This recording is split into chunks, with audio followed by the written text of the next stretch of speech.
আসসালামু আলাইকুম, সুমাইমা চ্যানেল থেকে আপনাদের সবাইকে স্বাগতম। আজকের রেসিপি কাঁচা আমের চাটনি। কাঁচা আম ফুরিয়ে যাওয়ার আগেই এই লাবণীয় চাটনিটা বানিয়ে ফেলতে পারেন। এটা বছর জুড়ে ভালো থাকবে। আর এটা যেহেতু কাঁচা আমের চাটনি, খেতে দারুণ একটা টেস্ট হবে।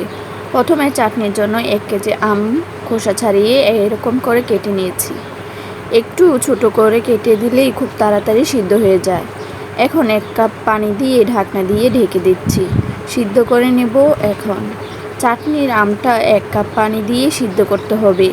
1 কাপ পানিতে খুব ভালো করে সিদ্ধ হয়েছে, আর দেখতেও ঠিক এরকম হয়েছে। এ পর্যায়ে চুলা বন্ধ করে দিচ্ছি। আমটা কিন্তু পুরোপুরি গলে গেছে। এখন এরকম করে একটু ম্যাশ করে নিচ্ছি। সেম কাজটা আপনারা চাইলে একটা চামচ দিয়ে করতে পারেন, আবার চাইলে একটা হ্যান্ড বিটার দিয়েও বিট করে নিতে পারেন। চাটনির আমটা একটু গরম থাকা অবস্থায় ম্যাশ করে নিয়েছি। এখন চুলায় একটা প্যান বসিয়ে 1.30 কাপ সরিষার তেল দিয়ে দিলাম, আর সাথে দিয়ে দিচ্ছি একটা তেজপাতা, আর দিচ্ছি 1 চা চামচ আস্ত 5 ফোড়ন। ভালো করে নেড়েচেড়ে মিশিয়ে নিচ্ছি। আর এখানে 1/2 চা চামচ চিলি ফ্লেক্স দিয়ে দিলাম। চাটনির যে আমটা আগে থেকে সিদ্ধ করেছিলাম, এখন ওইটা দিয়ে দিলাম। আর দিয়ে দিচ্ছি 1 কাপ চিনি আর 1.30 কাপ গুড়। এখন দিয়ে দিচ্ছি কিছু গুঁড়া করা 5 ফোড়ন, স্বাদ মতন লবণ দিয়ে ভালো করে নেড়েচেড়ে মিশিয়ে নিচ্ছি। এখন ভালো করে নেড়েচেড়ে জাল করে নিচ্ছি। আচারে 5 ফোড়নটা আমি এটার সাথে ভাজা জিরা গুঁড়া, ধনিয়া 5 ফোড়ন একসাথে করে দিয়ে এটা আধা ভাঙ্গা করে দিলেই আচারের মশলা হয়ে যাবে। এখন 1.4 চা চামচ দিয়ে দিচ্ছি মরিচের গুঁড়া, আর 1.4 চা চামচ হলুদের গুঁড়া। এটা চাইলে স্কিপও করতে পারেন, তবে দিলে চাটনিতে দারুণ একটা কালার আসে। ভালো করে নেড়েচেড়ে মিশিয়ে নিচ্ছি, আর মাঝারি আছে জাল করতে থাকছি।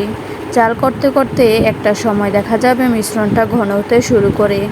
আর চাটনিটা জাল করতে করতে সময় অবশ্যই ঢাকনা দিয়ে ঢেকে জাল করতে হবে, তা না হলে চাটনিটা এপাশ ওপাশ ছিটতে থাকবে, তখন শরীরে এসে পড়তে পারে। এজন্য চাটনিটা ঢাকনা দিয়ে ঢেকে জাল করতে হবে, আর মাঝে মাঝে নেড়ে দিতে হবে। চুলা থেকে নামানোর আগে স্বাদ মতন বিট লবণ আর 1 চা চামচ 5 ফোড়ন দিয়ে দিচ্ছি। এখন এই চাটনিটা কালারটা দারুণ এসেছে। আপনি যদি আরও একটু টানাতে চান তাহলে টানিয়ে নিতে পারেন, কারণ চুলা থেকে নামানোর পর এটা আরও এরকম কিছুটা ঠিক হয়ে যাবে। এ পর্যায়ে যে কোনো কাচের বয়মে ভরে এটা রেখে দিতে পারেন, বছর জুড়ে ভালো থাকবে। তবে চাটনিতে কোনো রকমের এক্সট্রা পানি থাকতে পারবে না, তাহলে এটা নষ্ট হয়ে যেতে পারে।